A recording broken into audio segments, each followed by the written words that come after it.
ನಮಸ್ಕಾರ ಗೆಳೆಯರೆ. ಇಂದು ನಾವು ಮಾರ್ಗನ್ ಹೌಸಲ್ಲಿ ಬರೆದಿರ್ತಕ್ಕಂಥ one of the best book the psychology of money ಅಂತಕ್ಕಂಥ ಪುಸ್ತಕದ ಒಂದು ಕನ್ನಡದ ಸಾರಾಂಶವನ್ನು ಇಲ್ಲಿ ತಿಳಿದುಕೊಳ್ಳೋಣ. ಮಾರ್ಗನ್ ಹೌಸಲ್ಲಿ ಬರೆದಿರ್ತಕ್ಕಂಥ ಈ ಒಂದು ಪುಸ್ತಕವು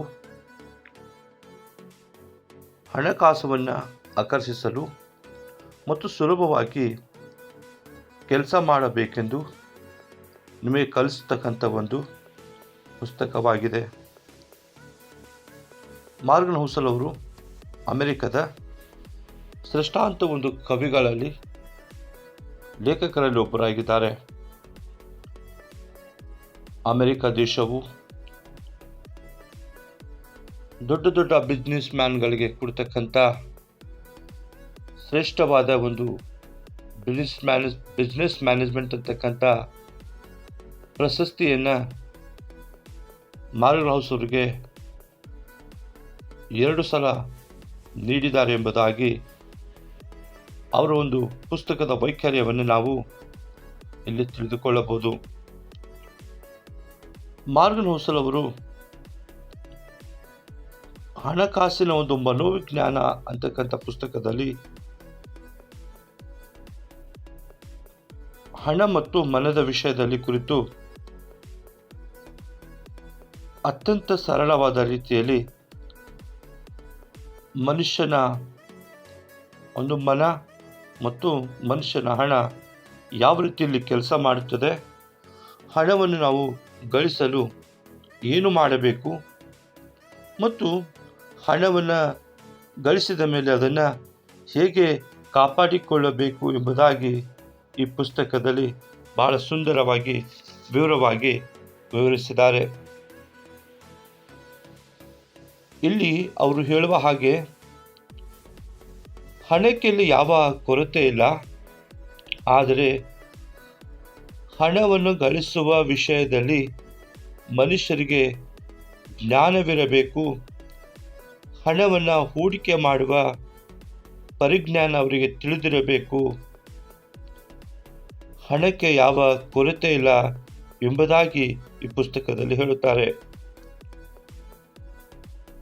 ಈ ಪುಸ್ತಕವನ್ನು ಒಂದು ಸಲ ಓದಿ ಹಣದ ಮತ್ತು ಮನೋಜ್ಞಾನವನ್ನು ಕಲಿಯಿರಿ ಮತ್ತು ಸಮೃದ್ಧಿಯನ್ನು ಆಕರ್ಷಿಸಿ ಹಣ ಬಹಳಷ್ಟು ಗಳಿಸಿ ಉಳಿತಾಯ ಮಾಡಿರಿ ಎಂಬುದಾಗಿ ಈ ಪುಸ್ತಕದ ಬರಹಗಾರರು ಇಲ್ಲಿ ಬಹಳ ಸುಂದರವಾಗಿ ತಿಳಿಸಿದ್ದಾರೆ. ಇಲ್ಲಿ ನೋಡುವಾಗ ಬಹಳಷ್ಟು ಜನರು ಶ್ರೀಮಂತರಾಗಬೇಕನ್ನೋ ಆಸೆ ಇರುತ್ತದೆ, ಆದರೆ ಕೆಲವರು ಮಾತ್ರ ಮಿಲಿನಿಯರ್ ಆಗಿ ಶ್ರೀಮಂತರಾಗಿ ತಮ್ಮ ಗೆಲುವನ್ನು ಸಾಧಿಸಿ ತೋರಿಸುತ್ತಾರೆ. ಇಲ್ಲಿ ನೋಡುವಾಗ ಈ ಪುಸ್ತಕವು ವೈಯಕ್ತಿಕ ಹಣಕಾಸು ಮತ್ತು ಮಾನವನ ನಡವಳಿಕೆಯನ್ನು ಸಂಪರ್ಕಿಸುತ್ತದೆ. ಉತ್ತಮವಾದ ಹಣ ಹೊಂದಲು ನೀವು ಎಷ್ಟು ಸ್ಮಾರ್ಟ್ ಆಗಿದ್ದೀರಿ ಎಂಬುದರೊಂದಿಗೆ ಸ್ವಲ್ಪವೇ ಸಂಬಂಧವಿಲ್ಲದ, ಆದರೆ ನೀವು ಹೇಗೆ ವರ್ತಿಸುತ್ತೀರಿ ಎಂಬುದರೊಂದಿಗೆ ಹೆಚ್ಚು ಸಂಬಂಧವಿದೆ. ಸರಿಯಾದ ವಿಷಯಗಳಿಗೆ ತೊಡಗಿಸಿಕೊಳ್ಳಿ ಮತ್ತು ನೀವು ಯಶಸ್ವಿಯಾಗುವ ಅವಕಾಶವಿದೆ. ಅದೇ ರೀತಿ ನೀವೆಷ್ಟೇ ಬುದ್ಧಿವಂತಿಕೆ, ತಿಳುವಳಿಕೆ ಅಥವಾ ಆಂತರಿಕ ಮಾಹಿತಿಯನ್ನು ಹೊಂದಿದ್ದರೂ ಅದು ನಿಮ್ಮನ್ನು ತಪ್ಪು ನಡವಳಿಕೆಯನ್ನು ತಪ್ಪಾದ ಪರಿಮಾಣಗಳಿಂದ ರಕ್ಷಿಸಿಕೊಳ್ಳಲು ಸಾಧ್ಯವಿಲ್ಲ ಎಂಬುದಾಗಿ ಈ ಪುಸ್ತಕದಲ್ಲಿ ಲೇಖಕರು ತಿಳಿಸುತ್ತಾರೆ. ನಮ್ಮ ನಡೆ ನುಡಿಗಳನ್ನು ನಾವು ತೊಡಗಿಸಿಕೊಳ್ಳುವುದರ ಮೇಲೆ, ನಮ್ಮ ಉಳಿತಾಯದ ಮೇಲೆ ನಾವು ಮಿಲಿನಿಯರ್ಗಳಾಗಿ ಹೊರಬರುತ್ತವೆ ಎಂಬುದಾಗಿ ಪುಸ್ತಕದಲ್ಲಿ ಲೇಖಕರು ಹೇಳುತ್ತಾರೆ. ಒಂದನೇದಾಗಿ ನೋಡುವಾಗ ನಿಜವಾದ ಸಂಪತ್ತು ಕಣ್ಣಿಗೆ ಕಾಣುವುದಿಲ್ಲ ಎಂಬುದಾಗಿ. ನಿಜವಾದ ಸಂಪತ್ತು ಅಂದರೆ ಯಾವುದು ಮತ್ತು ಕಣ್ಣಿಗೆ ಕಾಣದಿರತಕ್ಕಂಥ ಸಂಪತ್ತು ಯಾವುದು ಎಂಬುದಾಗಿ ಇಲ್ಲಿ ನೋಡುವಾಗ ನಮಗೊಂದು ಸುಂದರವಾದ ಮನೆ ಕಾಣಿಸುತ್ತದೆ. ಆದರೆ ಮನೆ ಸುಂದರವಾಗಿದೆ, ಅದು ನಾವು ಅಂದ್ಕೊಳ್ತೇವೆ ಎಷ್ಟೊಬ್ಬರು ಶ್ರೀಮಂತರಾಗಿದ್ದಾರೆ, ದೊಡ್ಡದಾದ ಬಂಗ್ಲೆ ಇದೆ ಎಂಬುದಾಗಿ. ಆದರೆ ನಿಜವಾಗಿ ನೋಡಬೇಕಾದ್ರೆ ಆ ಮನೆ ದೊಡ್ಡದಾಗಿದೆ, ಆದರೆ ಮನೆ ಮೇಲೆ ಆ ಮನೆ ಕಟ್ಟುವುದಕ್ಕಾಗಿ ಹೋಮ್ ಲೋನ್ ತೆಗೆದುಕೊಂಡಿದ್ದಾರೆ. ಹೋಮ್ ಲೋನ್ ತೆಗೆದುಕೊಳ್ಳುವುದರಿಂದ EMI ಕಟ್ಟಬೇಕು. ಅದು ಸಾಲದ ಒಂದು ಹೊರೆ ನಮಗೆ ಕಾಣಿಸುವುದಿಲ್ಲ. ಮನೆ ಮಾತ್ರ ಕಾಣಿಸ್ತಾ ಇದೆ. ಮನೆಯೊಳಗೆ ವಾಸ ಮಾಡುವವರ ಮನಸ್ಥಿತಿಯಲ್ಲಿರ್ತಕ್ಕಂಥ ಟೆನ್ಷನ್ ನಮಗೆ ಕಾಣಿಸುವುದಿಲ್ಲ. ಬರೀ ನಾವು ಹೊರಗಿನ ಒಂದು ಮನೆಯನ್ನು ನೋಡಿ ಅವರನ್ನು ನಾವು ಅಳತೆ ಮಾಡುತ್ತೇವೆ. ಲೇಖಕರು ಹೇಳುತ್ತಾರೆ, ನಿಜವಾದ ಸಂಪತ್ತು ಕಣ್ಣಿಗೆ ಕಾಣುವುದಿಲ್ಲ ಎಂಬುದಾಗಿ. ಇನ್ನೊಂದು ಉದಾಹರಣೆಯಾಗಿ ನಾನು ಹೇಳಲು ಇಷ್ಟಪಡ್ತೇನೆ. ಒಬ್ಬನ ಹತ್ರ ಒಂದು 10 ಲಕ್ಷದ ಕಾರಿದೆ ಎಂದುಕೊಳ್ಳಿ. ICRME ಕಾರಿದೆ, ನೋಡಲು ಸುಂದರವಾದ ಕಾರು. ಆದರೆ ಕಾರನ್ನು ನೋಡಿ ಅವರನ್ನು ನಾವು ಭಾವಿಸ್ಕೊಳ್ತೇವೆ, ಅವರೆಷ್ಟು ಶ್ರೀಮಂತರಿದ್ದಾರೆ, ಅವರ ಹತ್ರ ಎಷ್ಟು ಬೆಲೆ ಬಾಳ್ತಕ್ಕಂಥ ಕಾರಿದೆ ಎಂಬುದಾಗಿ. ಆದರೆ ಒಂದು ಕಾರು ಸಹ ಬ್ಯಾಂಕಿನಿಂದ ಲೋನ್ ತೆಗೆದುಕೊಂಡು ಆ ಕಾರನ್ನು ಪರ್ಚೇಸ್ ಮಾಡಿರ್ತಾರೆ. ಆದರೆ ನಾವು ಆ ಕಾರ್ ಮೇಲೆ ಇರ್ತಕ್ಕಂಥ ಲೋನು, ಆ ಕಾರ್ ಮೇಂಟೆನೆನ್ಸು, ನಮಗೆ ಅದರದ ಅನುಭವ ನಮಗಿರುವುದಿಲ್ಲ. ಹೀಗಾಗಿ ನಿಜವಾದ ಸಂಪತ್ತನ್ನು ಕಣ್ಣಿಗೆ ಕಾಣುವುದಿಲ್ಲ ಎಂಬುದಾಗಿ ಲೇಖಕರು ಮಾರ್ಮಿಕವಾಗಿ ಇಲ್ಲಿ ತಿಳಿಸುತ್ತಾರೆ. ಇಲ್ಲಿ ನೋಡುವಾಗ ಶ್ರೀಮಂತರು ಅವರಿಗಿರುವ ಒಂದು ಟೆನ್ಷನ್, ಅವರಿಗಿರ್ತಕ್ಕಂಥ ಪ್ರಾಬ್ಲಮ್ಸನ್ನು ನಾವು ಕಣ್ಣಿಗೆ ಕಾಣುವುದಿಲ್ಲ. ಆದರೆ ನಾವು ಹೊರಗಿನ ಒಂದು ತೋರಿಕೆಯನ್ನು ನೋಡಿ ಅವರು ಶ್ರೀಮಂತರು ಎಂಬುದಾಗಿ ಭಾವಿಸಿಕೊಳ್ಳುತ್ತೇವೆ. ಎರಡನೇದಾಗಿ ನೋಡುವಾಗ ಪೇ ಫಾರ್ ಫ್ರಜ್ ಎವ್ರಿಥಿಂಗ್ ನೋಡುವಾಗ ಇಲ್ಲಿ ಎಲ್ಲದಕ್ಕೂ ಬೆಲೆ ಕಟ್ಟಬೇಕು. ಒಂದು ವಸ್ತುವನ್ನು ನಾವು ಪರ್ಚೇಸ್ ಮಾಡಿಕೊಳ್ಬೇಕಾದ್ರೆ ಆ ವಸ್ತುವಿಗೆ ತನ್ನದೇ ಆದ ಒಂದು ಮೌಲ್ಯವಿರುತ್ತದೆ.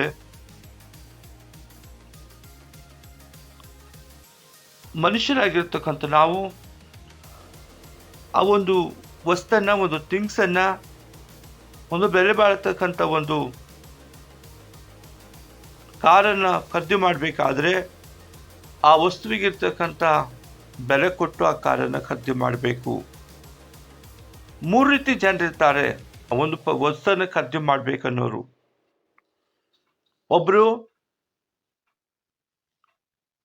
ಆ ಕಾರಿಗೆ ಎಷ್ಟು ಬೆಲೆ ಇದೆ ಅಷ್ಟು ರೂಪಾಯಿ ಪೇ ಮಾಡಿ ಕಾರನ್ನು ಖರೀದಿ ಮಾಡಿಕೊಳ್ತಾರೆ.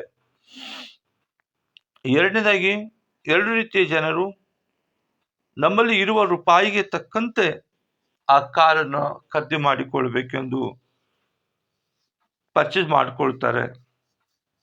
ಮೂರನೇದಾಗಿ ನೋಡುವಾಗ 3 ರೀತಿ ಜನರು ಕಾರನ್ನು ಖರೀದಿ ಮಾಡಬೇಕು ಅನ್ನುವಂತಕ್ಕಂಥ ಆಸೆ ಇದೆ, ಆದರೆ ಅವ್ರ ಹತ್ರ ರೂಪಾಯಿ ಇಲ್ಲದ ಕಾರಣ ಬೇರೊಂದು ಉಪಾಯ ಮಾಡಿ ಕೆಟ್ಟ ಒಂದು ಆಲೋಚನೆಯಿಂದ ಆ ಕಾರನ್ನು ಖರೀದಿ ಮಾಡಬೇಕು ಅಂದುಕೊಳ್ಳುತ್ತಾರೆ. ಯಾವುದಪ್ಪ ಮೂರನೇದು ಅಂತಂದ್ರೆ, ಆ ಒಂದು ಕಾರನ್ನು ಖರೀದಿ ಮಾಡಲು ಅವ್ರ ಹತ್ರ ರೂಪಾಯಿ ಇಲ್ಲದ ಕಾರಣ ಹೇಗಾದರೂ ಮಾಡಿ ಅದನ್ನ ಕಳುವು ಮಾಡಬೇಕು, ಕಳುವು ಕಳುವು ಮಾಡಿ ಸಾಗಿಸಬೇಕು ಅಂತಕ್ಕಂಥ ಜನರು ಸಹ ಇಲ್ಲಿರ್ತಾರೆ ಎಂಬುದಾಗಿ. ಇಲ್ಲಿ ನೋಡುವಾಗ 3 ರೀತಿಯ ಜನರಲ್ಲಿ ಒಬ್ಬನ ಹತ್ರ ರೂಪಾಯಿ ಇದೆ, ಇನ್ನೊಬ್ಬರ ಹತ್ರ ರೂಪಾಯಿ ಸ್ವಲ್ಪ ಮಟ್ಟಿಗಿದೆ, ಆದರೆ ಮೂರನೇವನಲ್ಲಿ ರೂಪಾಯಿ ಇಲ್ಲ. ಹೀಗಾಗಿ ಅವನ ಆಲೋಚನೆ ಇದೆ, ಆದರೆ ಪರ್ಚೇಸ್ ಮಾಡಬೇಕಂದ್ರೆ ರೂಪಾಯಿ ಇಲ್ಲ, ರೂಪಾಯಿ ಅಂದರೆ ಉಪಾಯ ಇಲ್ಲ. ಹೀಗಾಗಿ ಅವನು ಬೇರೊಂದು ಮಾರ್ಗವನ್ನು ಹಿಡಿಯಬೇಕಾಗುತ್ತದೆ. ಹೌದು, ರೂಪಾಯಿಯನ್ನ ಇಲ್ಲಿ ನೋಡುವಾಗ ಉಳಿತಾಯ ಮಾಡ್ತಕ್ಕಂಥ ವಿಧಾನ ಇಲ್ಲಿ ಮೂರು ರೀತಿಯ ಜನರಿಗೆ ಲೇಖಕರು ಇಲ್ಲಿ ಸುಂದರವಾಗಿ ಹೇಳುತ್ತಾರೆ. ಹೇಗಪ್ಪ ಅಂತಂದ್ರೆ, ರೂಪಾಯಿಯನ್ನ ಮ್ಯೂಚುವಲ್ ಫಂಡ್ ಆಗಿ ನಾವು ಪರಿವರ್ತಿಸಬೇಕು, ಬ್ಯಾಂಕಿನಲ್ಲಿ FD ಮಾಡಬೇಕು, ಇಂಡೆಕ್ಸ್ ಫಂಡ್ ಅನ್ನು ಮಾಡಬೇಕು, ಸ್ಟಾಕ್ ಮಾರ್ಕೆಟ್ ಅನ್ನ ಮಾಡಬೇಕಂತಕ್ಕಂಥ ವಿಧಾನವನ್ನ ಉಳಿತಾಯದ ಒಂದು ಮ್ಯಾನೇಜ್ಮೆಂಟ್ ಅನ್ನ ಇಲ್ಲಿ ಲೇಖಕರು ತಿಳಿಸ್ಕೊಡ್ತಾರೆ. ಸಾಮಾನ್ಯ ಜನರು ಸಹ ತಮಗಿರ್ತಕ್ಕಂಥ ಉಳಿತಾಯದಲ್ಲಿ 25% ಅನ್ನ ನಾವು ಎಮರ್ಜೆನ್ಸಿ ಸೇವಿಂಗ್ ಅಂತ ಇಟ್ಟುಕೊಂಡು, ಉಳಿದಿರ್ತಕ್ಕಂಥ ರೂಪಾಯಿಯನ್ನು ನಾವು ಮ್ಯೂಚುವಲ್ ಫಂಡಿನಲ್ಲಿ, ಬ್ಯಾಂಕ್ FDಯಲ್ಲಿ ನಾವು ಸೇಫ್ ಆಗಿಡಬೇಕೆಂಬುದಾಗಿ ಲೇಖಕರು ಹೇಳುತ್ತಾರೆ. ಆದರೆ ಶ್ರೀಮಂತರಾಗಬೇಕಂದ್ರೆ ಒಬ್ಬ ಸಣ್ಣ ಬಿಸ್ನೆಸ್ ಮ್ಯಾನು ಸಹ ಒಳ್ಳೆ ರೀತಿಯಿಂದ ಸೇವಿಂಗ್ ಮಾಡುವುದರಿಂದ ಅವನು ಮುಂದೊಂದು ದಿನ ಅವನು ಮಿಲಿಯನೇರ್ ಆಗಿ ಹೊರಬರ್ತಾನೆ. ಇಲ್ಲಿ ನೋಡುವಾಗ ಮೂರನೇದಾಗಿ ನೋಡುವಾಗ ಶ್ರೀಮಂತರಾಗಲು ಬಹಳ ಸುಲಭ, ಆದರೆ ಶ್ರೀಮಂತರಾಗಿ ಉಳಿಯುವುದು ಬಹಳ ಕಷ್ಟ ಎಂಬುದಾಗಿ. ಒಬ್ಬ ಮನುಷ್ಯನಿಗೆ ಉದಾಹರಣೆಗೆ ನೋಡುವಾಗ, ಒಬ್ಬ ಮನುಷ್ಯನಿಗೆ ಲಾಟ್ರಿ ಮೂಲಕ ಒಂದೇ ಬಾರಿಗೆ ಲಾಟ್ರಿ ಹೊಡೆದು ಅದರಲ್ಲಿ ಜಯಗಳಿಸಿ ಶ್ರೀಮಂತರಾಗುತ್ತಾನೆ. ಆದರೆ ಅವನು ಲಾಟ್ರಿ ಹೊಡೆದಿರ್ತಕ್ಕಂಥ ರೂಪಾಯಿ 10-15 ವರ್ಷದಲ್ಲಿ ಅದೆಲ್ಲ ಖರ್ಚು ಮಾಡಿದ ಮೇಲೆ ಮತ್ತೆ 15 ವರ್ಷಗಳ ನಂತರ ಪುನಃ ಅವನು ಬಡವನಾಗಿರುತ್ತಾನೆ. ಯಾಕೆ ಅವನು ಬಡವನಾಗ್ತಾನೆ ಅಂದ್ರೆ,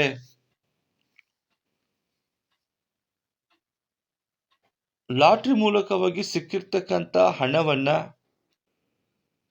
ಯಾವ ರೀತಿ ಹಣದ ಒಂದು ನಿರ್ವಹಣೆ ಮಾಡಬೇಕು, ಹಣದ ಒಂದು ಮ್ಯಾನೇಜ್ಮೆಂಟ್ ಅವನಿಗೆ ತಿಳಿದ ಕಾರಣ ಅವನು ಪುನಃ ಶ್ರೀಮಂತನಾಗಿದ್ದವನು ಪುನಃ ಬಡವನಾಗಿ ಬರ್ತಾನೆಂಬುದಾಗಿ ನೋಡುತ್ತೇವೆ.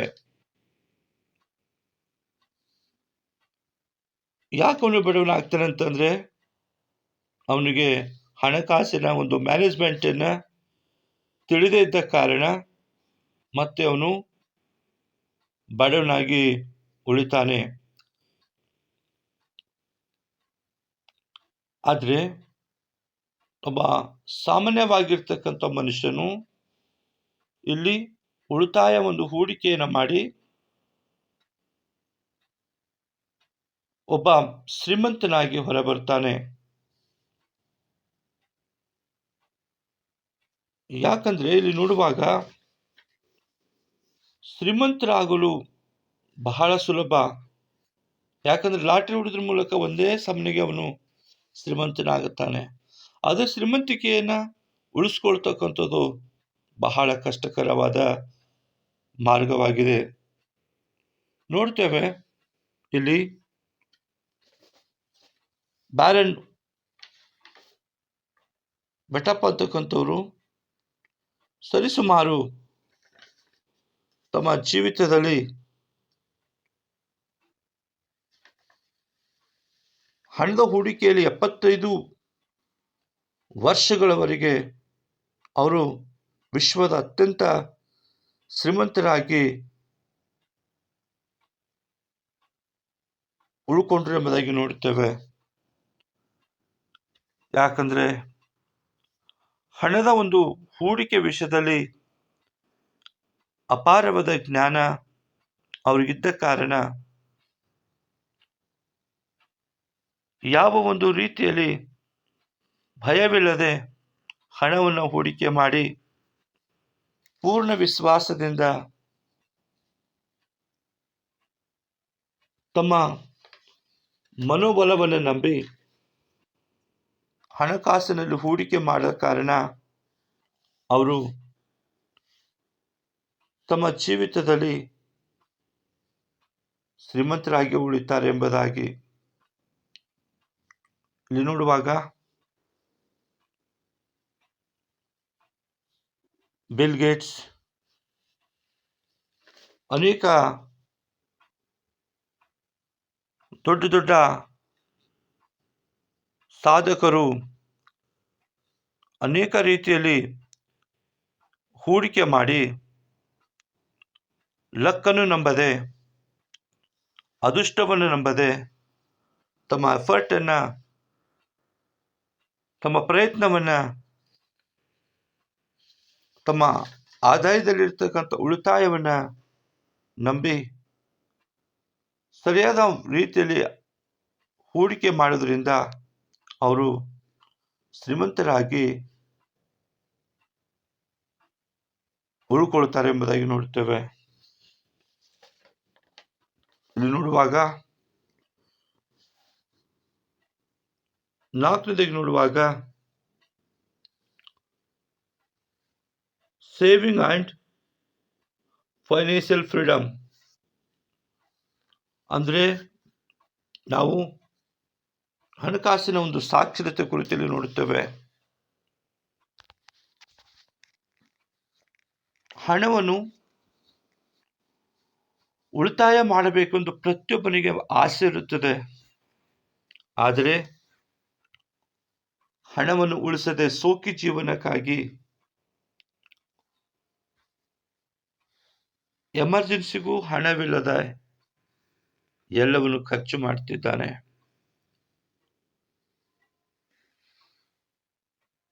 ನಾವು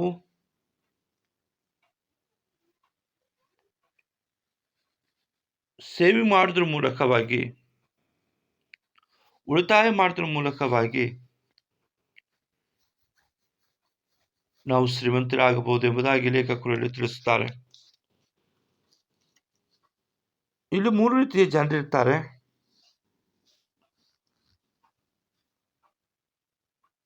ಅವ್ರು ಯಾರ್ಯಾರಂತಂದ್ರೆ, ಸೇವಿಂಗ್ನಲ್ಲಿ ನಾವು ಹಣವನ್ನು ಉಳಿತಾಯ ಮಾಡಬೇಕು ಎಂಬುದಾಗಿ 1ನೇ ರೀತಿ ಜನ. 2ನೇ ರೀತಿ ಜನ ನೋಡ್ತೇವೆ, ಹಣವು ಉಳಿತಾಯ ಮಾಡುವ ಅವಶ್ಯಕತೆ ನಮಗಿಲ್ಲ ಎಂಬುದಾಗಿ. 3ನೇದಾಗಿ ನೋಡುವಾಗ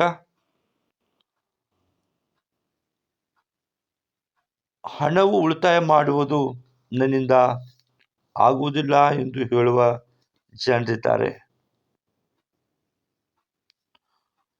ಈ 3 ರೀತಿ ಜನರಲ್ಲಿ ರೂಪಾಯಿ ಉಳಿತಾಯ ಮಾಡ್ತಕ್ಕಂಥ ಜನರು ರೂಪಾಯಿ ಉಳಿತಾಯ ಮಾಡಕ್ಕೆ ಆಗುವುದಿಲ್ಲ ಅಂತಕ್ಕಂಥ ಜನರು ಮತ್ತು ರೂಪಾಯಿ ಉಳಿತಾಯ ಮಾಡುವ ಅವಶ್ಯಕತೆ ನಮಗಿಲ್ಲ ಅಂತಕ್ಕಂಥ ಜನರು.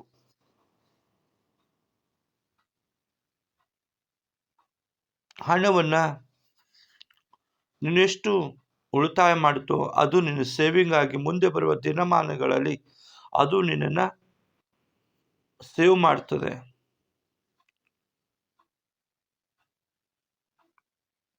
ನಾವು ಮಾಡ್ತಕ್ಕಂಥ ಉಳಿತಾಯವನ್ನ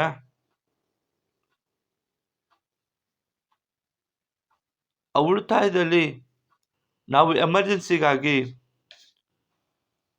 25% ಹಣವನ್ನ ನಮ್ಮಲ್ಲಿ ಎಮರ್ಜೆನ್ಸಿ ಫಂಡ್ ಆಗಿ ನಮ್ಮಲ್ಲಿ ಇಟ್ಟುಕೊಳ್ಳಬೇಕೆಂದು ಕವಿ ಹೇಳ್ತಾರೆ. ಯಾಕಂದ್ರೆ ಸಮಯ ಯಾವಾಗ ಎಲ್ಲಿ ಹೇಗೆ ಕೂಡಿ ಬರ್ತದೆ ಗೊತ್ತಿಲ್ಲ. ಆದ ಕಾರಣ ನಾವು ಸೇಫ್ಟಿಗಾಗಿ ನಾವು ಹಣವನ್ನ ನಮ್ಮ ಹತ್ತಿರ ಇಟ್ಟುಕೊಳ್ಳಬೇಕು. ಯಾಕಂದ್ರೆ ಭಯವಿಲ್ಲದೆ ನಾವು ಶೇರ್ ಮಾರ್ಕೆಟ್ ಅಲ್ಲಿ ಹಣ ಹಾಕೋದ್ರಿಂದ ಶೇರ್ ಮಾರ್ಕೆಟ್ ಸ್ವಲ್ಪ ಹೆಚ್ಚು ಮತ್ತು ಕಡಿಮೆ ಆಗ್ತಕ್ಕಂಥ ಸಾಧ್ಯತೆವಿದೆ. ಆದರೆ ಫಿಯರ್ಲೆಸ್ ಆಗಿ ಭಯವಿಲ್ಲದೆ ನಾವು ಹೂಡಿಕೆ ಮಾಡೋದ್ರಿಂದ ನಾವು ಒಂದಿನ ನಮ್ಮ ರೂಪಾಯಿಯನ್ನ ಫೌಂಡ್ ಆಗಿ ಎಫೆಕ್ಟ್ ಆಗಿ ದುಡ್ಡನ್ನು ಬರುತ್ತದೆ ಎಂಬುದಾಗಿ ಲೇಖಕರು ಹೇಳುತ್ತಾರೆ. ಇಲ್ಲಿ ನೋಡುವಾಗ ಹಣವನ್ನ ನಿಮ್ಮದೇ ಆದ ತೀರ್ಮಾನದಿಂದ ಉಳಿತಾಯ ಮಾಡ್ರಿ, ಹಣವನ್ನು ಉಳಿಸ್ರಿ ಎಂಬುದಾಗಿ. ಹಣವನ್ನ ಉಳಿತಾಯ ಮಾಡುವುದಕ್ಕಾಗಿ ನೀವೇ ಅದರ ಬಾಸ್ ಆಗಿ ತೀರ್ಮಾನ ತೆಗೆದುಕೊಳ್ಳಬೇಕು. ಇನ್ನೊಬ್ಬರ ಮೇಲೆ ನೀವು ಅವಲಂಬನೆ ಆಗಬಾರದು ಮತ್ತು ಹಣವನ್ನ ಯಾವ ರೀತಿ ಹೂಡಿಕೆ ಮಾಡಬೇಕೆಂಬುದಾಗಿ ನಾವು ಶುಭ್ರವಾದ ಮನಸ್ಸಿನಿಂದ ಹಣವನ್ನು ಹೂಡಿಕೆ ಮಾಡಿ ಮತ್ತು ಅದರ ವಿಷಯದ ಕುರಿತು ಜ್ಞಾನ ಹೊಂದಲು, ಅದರ ಜ್ಞಾನವನ್ನು ತಿಳಿದುಕೊಳ್ಳಲು ನಾವು ವಿಡಿಯೋವನ್ನ, ಬುಕ್ಸನ್ನ, ಮೋಟಿವೇಟನ್ನ, ಪುಸ್ತಕವನ್ನ ಓದಬೇಕೆಂಬುದಾಗಿ ಲೇಖಕರು ಹೇಳುತ್ತಾರೆ.